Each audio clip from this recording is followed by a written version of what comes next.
যে কোনো ধরনের সামাজিক বিশৃঙ্খলা, নাশকতা ও অনাকাঙ্ক্ষিত অপতৎপরতা ঠেকাতে রাজশাহী মহানগর জুড়ে জোরদার করা হয়েছে বিশেষ নিরাপত্তা ব্যবস্থা। নগরীর প্রবেশদ্বার থেকে শুরু করে গুরুত্বপূর্ণ মোড় ও জনসমাগম স্থলে বসানো হয়েছে কড়া তল্লাশি চৌকি। একই সাথে বাড়ানো হয়েছে পুলিশি টহল ও প্রযুক্তি নির্ভর গোয়েন্দা নজরদারি। সামাজিক যোগাযোগ মাধ্যমে নিষিদ্ধ আওয়ামী লীগের উস্কানিমূলক অপপ্রচার ও অনাকাঙ্ক্ষিত তৎপরতা নিয়ে আলোচনার প্রেক্ষাপটে সর্বোচ্চ সতর্ক অবস্থানে রাজশাহী মহানগর পুলিশ। শহরের প্রবেশপথ সহ গুরুত্বপূর্ণ পয়েন্টগুলোতে সন্দেহভাজন ব্যক্তি ও যানবাহন থামিয়ে চালানো হচ্ছে তল্লাশি। নিরাপত্তা জোরদারে আইন শৃঙ্খলা বাহিনীর পাশাপাশি রাজপথের সচেতন অবস্থানে রয়েছে মাঠ পর্যায়ের রাজনৈতিক নেতাকর্মীরাও। রক্তক্ষয়ী সংগ্রামের পর অর্জিত গণতান্ত্রিক পরিবেশে কোনো অপশক্তি যেন অস্থিতিশীল পরিবেশ তৈরি করতে না পারে সে বিষয়ে হুঁশিয়ারি তাদের। 17 বছর নিরপেক্ষ আন্দোলন, স্বৈরাচার খুনি হাসিনার বিরুদ্ধে, ফ্যাসিস্টদের বিরুদ্ধে আমরা আন্দোলন করেছি। এখনও তারা একটা বিদেশি মাটিতে সক্রিয়। তাদের বিভিন্ন ষড়যন্ত্রের ফলে এগুলো করার চেষ্টা করতে পারে। বাংলাদেশের মানুষ হাজার হাজার বছরের ইতিহাস, রাজশাহীর মানুষ, বরেন্দ্র সভ্যতার মানুষ। আমরা কোনো অপশক্তি, কোনো দখলদার বাহিনীর কাছে আমরা মাথা নত করি নাই। আমরা সহ্য বিজে আমাদের নিজ মাতৃভূমি, নিজ স্থান আমরা সুরক্ষিত করেছি এবং অনাবিল শান্তি সুপ্রতিষ্ঠিত করেছি। এই ধরনের কিছু খুচরা নামটাম যেটা আপনি বলছেন, এগুলোকে আমরা জনগণই এদের উপযুক্ত জবাব দিবে। জামায়াতের নেতৃবৃন্দরা বলছেন, আওয়ামী লীগকে তাদের নিজেদের কর্মকাণ্ডের জন্যই দেশ ছেড়ে পালাতে হয়েছে, তাদের কেউ দেশ ছেড়ে পালাতে বাধ্য করেনি।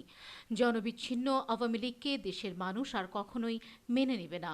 আওয়ামী লীগ আর কখনো রাজনীতিতে ফিরে আসতে পারবে না এবং বাংলাদেশের মানুষের মন থেকে তারা তাদের কার্যক্রমের দ্বারাই তারা বিলুপ্ত হয়ে গেছে। এই জন্য আমরা আমরা তো চাই যে একটি নিষিদ্ধ ঘোষিত দল যারা বাংলাদেশের মানুষের উপরে নির্বিচারে হত্যাযজ্ঞ চালিয়েছে, খুন করেছে, গুম করেছে, অহেতুক মামলা দিয়ে হয়রানি করেছে, কোনো কারণ ছাড়াই দিনের পর দিন জেলখানায় আবদ্ধ রেখেছে, সেই গোষ্ঠী ফ্যাসিস্ট চক্র আবার যেন বাংলাদেশে রাজনীতিতে ফিরে না আসে। রাজশাহীর সার্বিক আইন শৃঙ্খলা পরিস্থিতি স্বাভাবিক রাখতে মাদক কিশোর গ্যাং দমন ও অপরাধ বিরোধী বিশেষ অভিযান পরিচালনা করছে আরএমপি। নগরীর 12টি থানার পাশাপাশি অস্থিতিশীলতা রোধে মাঠ পর্যায়ে তৎপর রয়েছে গোয়েন্দা বিভাগের একাধিক দল। আমরা খুবই কঠোর অবস্থানে আছি। আমরা যখনই কোনো সোশ্যাল মিডিয়া বা কোনো অভিযোগ পাই, আমরা দ্রুত পদক্ষেপ আমরা দেখেছেন যে রাজপাড়া থানা একটা ঘটনায় আমরা দ্রুত রাতের ভিতরে অভিযান করে আমরা কিশোর গ্যাং সদস্য ধরা সহ বাদীকে, বিশেষ করে যিনি যিনি ভিকটিমকে আমরা বাসা থেকে খুঁজে বের করে এনে মামলা দিয়ে আমরা তাদেরকে আদালতে পাঠিয়েছি। তারপরে বিশেষ করে শাহ মকদুম এলাকায় ঘটনা সোশ্যাল মিডিয়া ছড়িয়ে পড়লে সেখানেও আমরা দ্রুত রাতের ভিতরে ছয়জন সদস্যকে ধরি এবং এবং ভিকটিম ডেকে এনে মামলা নিয়ে তাদেরকে আমরা আইনের কাছে সুপর্দ করি, বিশেষ করে আদালতে আমরা প্রেরণ করি। আর আরেকটা জিনিস হইলো যে আমরা মাদকের বিরুদ্ধে আমরা যে খুবই কঠোর অবস্থানে আছি। আমরা প্রায় প্রতিদিনই একাধিক মাদক বিক্রেতাকে আমরা মাদক সহ ধরতেছি। আমরা জানেন যে এই আরএমপি ইতিহাসে একসাথে প্রায় 53 কেজি গাঁজা কিছুদিন আগে উদ্ধার হয়েছে। এর আগে আমরা 15 কেজি গাঁজা সহ 2200 মানে বাটালি একসাথে উদ্ধার করতে সক্ষম হয়েছি। এরপরে গত মাসে আমরা প্রায় এই এয়ারপোর্ট থানা এলাকা বয়া থেকে 800 ট্যাপেনাল ট্যাবলেট এবং কাশিয়াঙ্গা থেকে 1400-র উপরে ট্যাপেনাল ট্যাবলেট আমরা উদ্ধার করে আমরা তাদের বিরুদ্ধে আইনগত ব্যবস্থা নিই। এবং আমরা আরও কঠোর অবস্থা হয়েছে যে আমরা বিশেষ করে মোবাইল কোড এবং আমরা নতুন করে আমরা আদালতের সাথে বিজ্ঞ আদালত যোগাযোগ করে আমরা সামারি ট্রায়ালের ব্যবস্থা সামারি ট্রায়াল করার জন্য মানে সামারি ট্রায়াল ব্যবস্থা চালু হয়েছে। ইতিমধ্যেই গতকাল বোয়ালিয়া থানা একজনের বিরুদ্ধে প্রায় 6 মাসের সামারি কোর্টের মধ্যে আমরা 6 মাসের সাজা দিয়েছেন বিজ্ঞ আদালত। এবং নগরবাসী নির্বিঘ্নে চলাচল যানজট মুক্ত করতে পুলিশের পক্ষ থেকে ব্যবস্থা গ্রহণ করা হয়েছে বলেও জানান রাজশাহী মেট্রোপলিটন পুলিশের কমিশনার। বিশেষ করে আমরা যেখানে মে মাসে 25 লক্ষ মানে 848টি যানবাহনের বিপরীতে 25 লক্ষ টাকা জরিমানা আদায় করেছে, সেখানে জুন মাসে আমরা প্রায় 1458টি গাড়ির বিরুদ্ধে আমরা প্রায় 50 লক্ষ টাকার বেশি কিন্তু আমরা জরিমানা আদায় করতে সক্ষম হয়েছি। যেখানে এই জুলাই মাসে 20 তারিখ পর্যন্ত 1293টি গাড়ির বিরুদ্ধে প্রায় 49 লক্ষ টাকা জরিমানা করা হয়েছে।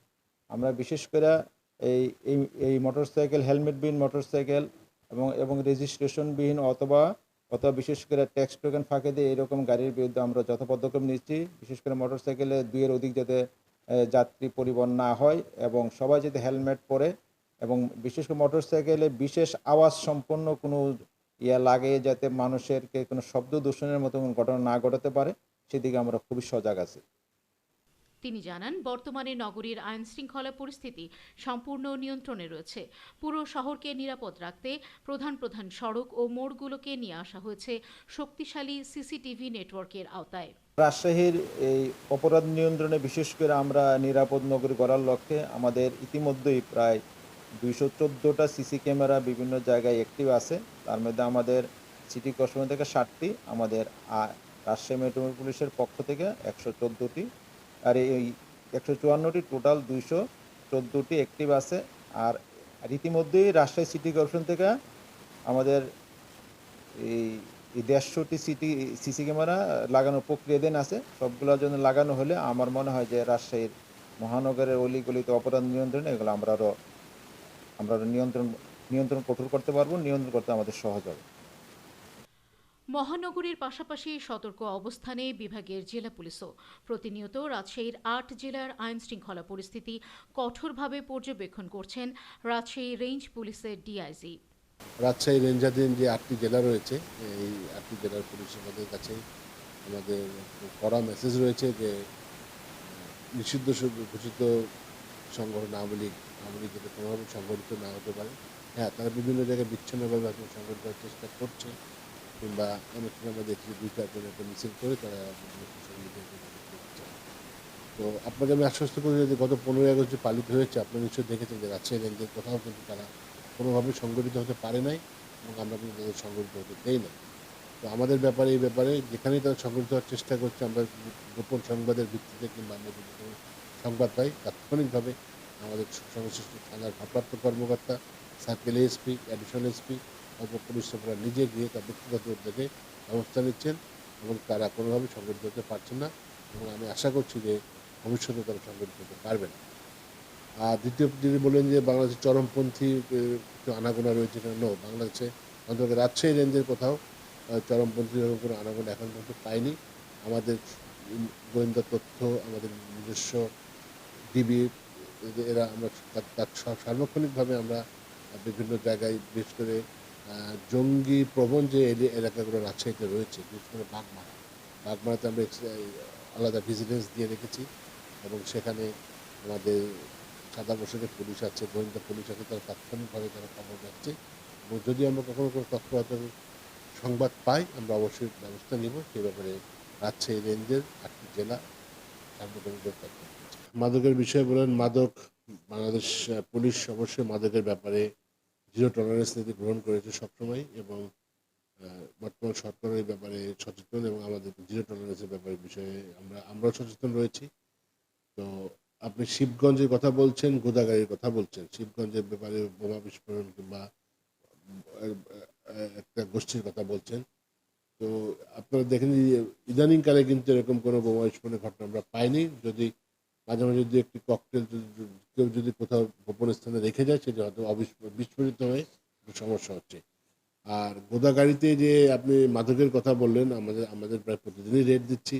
আর মাদকদ্রব্য তো আসলে দেখেন যে এখানে সমন্বিত এফোর্ট দরকার। এখানে শুধুমাত্র বাংলাদেশ পুলিশ না, এখানে মাদকদ্রব্য নিয়ন্ত্রণ অধিদপ্তর রয়েছে, তাদেরকে নিয়ে আমরা চেষ্টা করে যাচ্ছি এবং আমরাও গোদাগাড়িতে সিভিল টিম রয়েছে, আমাদের গোয়েন্দা টিম রয়েছে, এরা মিলে আমরা রেগুলারই করা হচ্ছে এবং এটাও বলতে পারি যে পুলিশের কোনো যদি সদস্য যদি মাদকের সঙ্গে জড়িত থাকে তাদের বিষয়ে আমরা জিরো টলারেন্স নীতি গ্রহণ করেছি এবং কাউকে কোনোভাবে আমরা ছাড় দিচ্ছি না।